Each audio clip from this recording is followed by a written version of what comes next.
Paige Listrud, and I'm with Chicago Theater Blog, and we're here with some of the cast from Eclipse Theatre production of A Memory of Two Mondays, a one-act play by Arthur Miller, and the last play of their Arthur Miller season, which has been critically acclaimed. Congratulations. Thank you. Such a great show and such a great season. First, I just wanted to have you guys introduce yourselves and tell everyone the part that you play in A Memory of Two Mondays.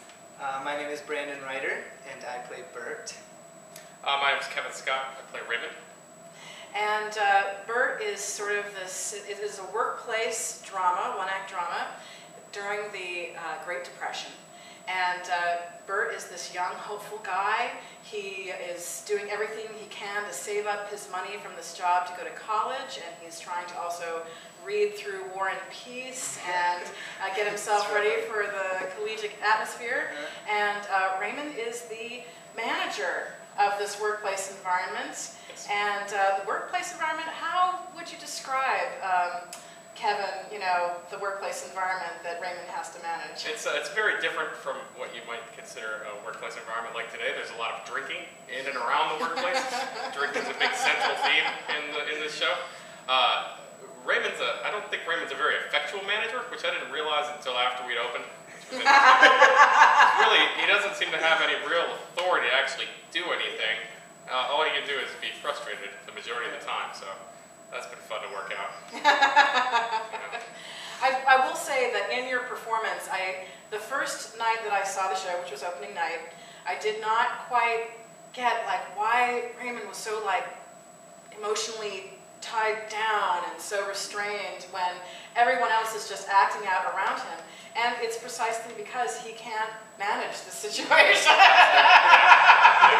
I got it, thinking about it afterwards, it was just kind of you're the manager and everyone is running amok here, and why aren't you managing? Yeah, there's lacking the ability to actually do any firing. Or do any hiring. Or any hiring, and any threats are sort of hollow. But I think he's also very much a product of this environment. It's a culture that he, I believe, grew up in. In my backstory that I've come up with from Raymond, I believe he started working here when he was 15 in the warehouse and focused on the front end side. Was very interested in that and worked his way up to become a manager. That being said, this is the way the environment has always worked. And he knows that it's not as professional as it should be, but he doesn't seem to have the skills to really do anything differently. So, let's pretend for a moment that I am a person looking for employment in this workplace environment. It is the Great Depression. Bert is reading news of Hitler just coming to power in Germany, and he seems to be the only person in this workplace environment that this is happening. He's the only he's one of the few people who read the news.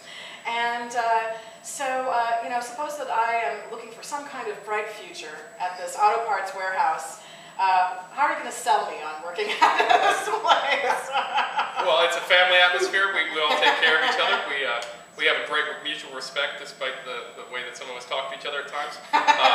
It seems to me that as long as I've been in power, I've only been hiring Irish people. So if I'm Irish American, I might just get along. You got a chance there. Otherwise, you have to have already been here like Gus.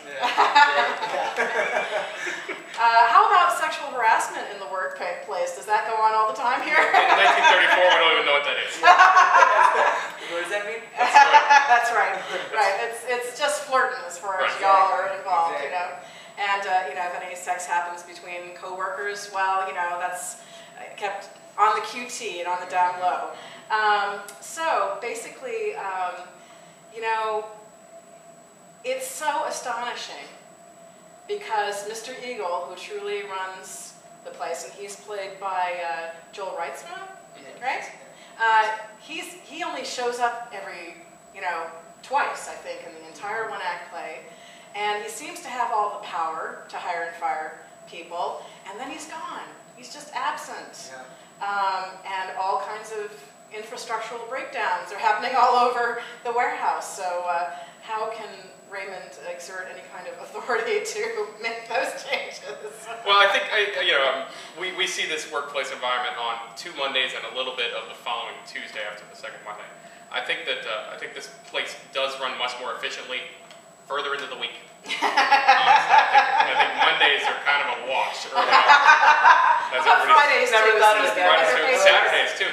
guys really only get one day off. Okay. Really? It is funny. There's very little work that goes on in the actual. Well, I'm pretending to do a lot, but I'm standing around You're and pretending? just watching. No, I'm working. He's a great pretender. Yes, he's the great pretender. Share with me a little bit about your backstory for Bert, the young local guy who's in this environment, and all the characters he's meeting while he's here. Well, Bert is from Brooklyn. I believe the warehouse is in Manhattan, correct? And Bert is from Brooklyn, and he travels in an hour and 10 minutes on the subway every day. He lives with his mom. There's never any mention of his father or anything like that, but basically he's saving up to go to college and spending a year or so here just working, saving money for college. And sort of that naivete and that innocence that comes with that, just having a dream and wanting to follow it. And that's, I guess, one of the major themes of the show is, you know, Bert has something that he's holding on to that's beyond just this. And, you know, he speaks to Kenneth, who, you know, in the beginning has a very poetic and dreamlike outlook on the world, and Bert doesn't understand why Kenneth can't have the same dream and vision for the future. And it's, you know, Kenneth puts it, Bert's got something in his mind, something that, and I like to think of it as that innocence, that naivete. In a way, he's not jaded yet, and it's not been worn down consumed yet. And he's young enough to get out, even though he admittedly and admits it in the show, doesn't understand and doesn't know half of the information and have half the life experience that these people do, but somehow he's able to get out and these people are stuck in the grind. You know, one of the fortuitous happenstances in my life, about 5 days after I first saw the show, and I'd already written the review for Chicago Theater Blog, was an article came out about workers and the tension, stress, and anxiety they go through during this Great Recession, which is really just a Great Depression for people of color and people who have been, you know, working poor, you know, all up till now. You know, it's the same kinds of conditions.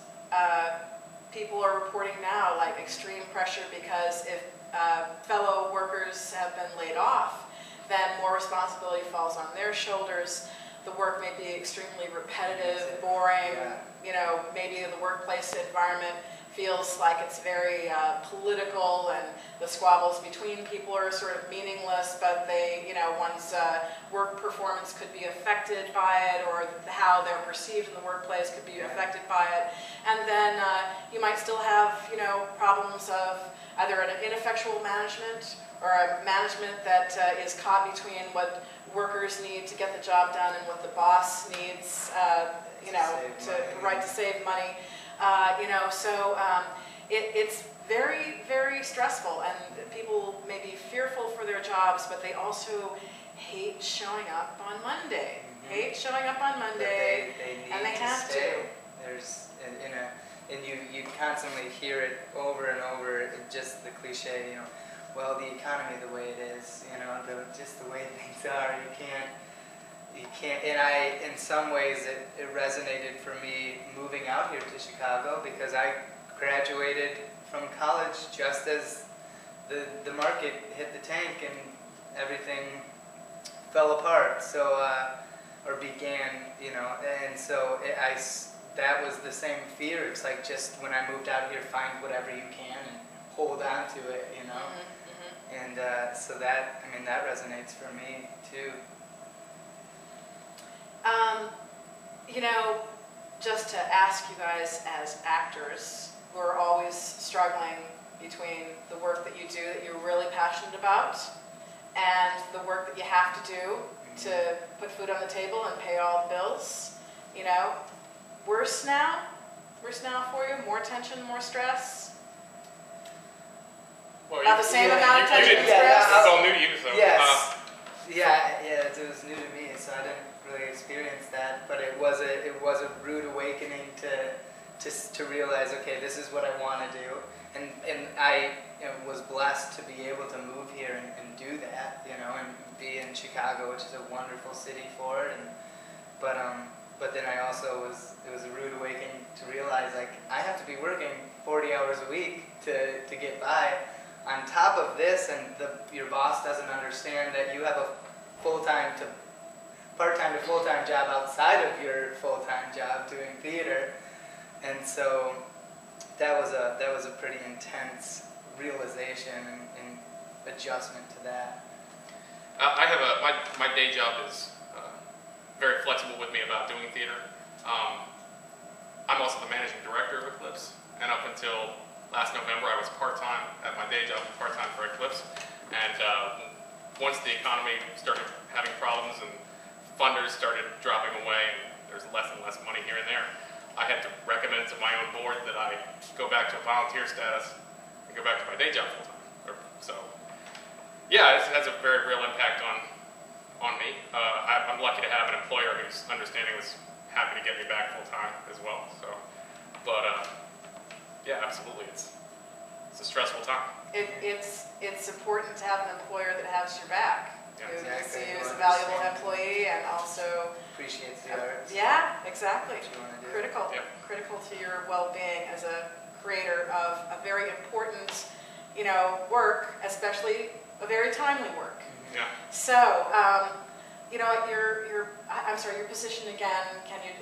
With Eclipse? With Eclipse, yes. I'm the managing director. Manager, I'm sorry. I'm so familiar with working and interviewing Nats with. So, Yep. Yeah. He's our artistic director. Artistic director. So, Eclipse is so profound because it does one playwright a season, and they take a very dramaturgical approach to every play that they produce. What stuff, was pulled up from the files of the Great Depression that, there's this.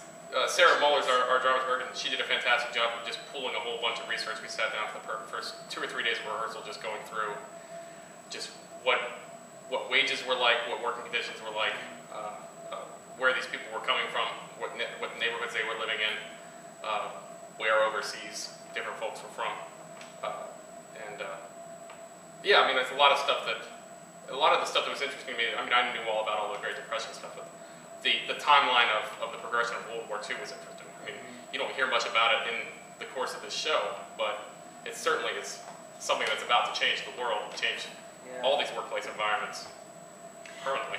Well, when you think of, Arthur Miller and his Jewish-American background, and you realize that his family suffered greatly, lost a lot of money during the crash in '29, okay? They had to survive by hook and by crook, and then finding out, for them to be Jewish Americans, finding out that Hitler has come to power, and finding out everything else about the Nazi regime in the press after that, I'm sure there must have been this welling of frustration over, this is happening, are you not paying attention, rest of America, to what is happening? And you see just a little inkling of that, a little dig about that, because this play is finally produced for the first time in 54? 54, 55. Yeah, I mean, it's just sort of subtly in there, and then he goes on with the rest of the workplace environment. So you have to think like, wow, Arthur, how preoccupied was your family with developments in Europe in 1933, and nobody else was really paying attention, Yeah, I think there was a lot of that. I mean, nationwide, it was sort of back to this isolationist policy amongst a lot of Americans, and not paying a lot of attention to what is going on overseas. That's somebody else's problem. And we were sort of forced into the war. And I mean, Roosevelt had stayed in office by saying he was going to keep us out of the war. So I mean, it's a very different world for what everybody wanted. Okay.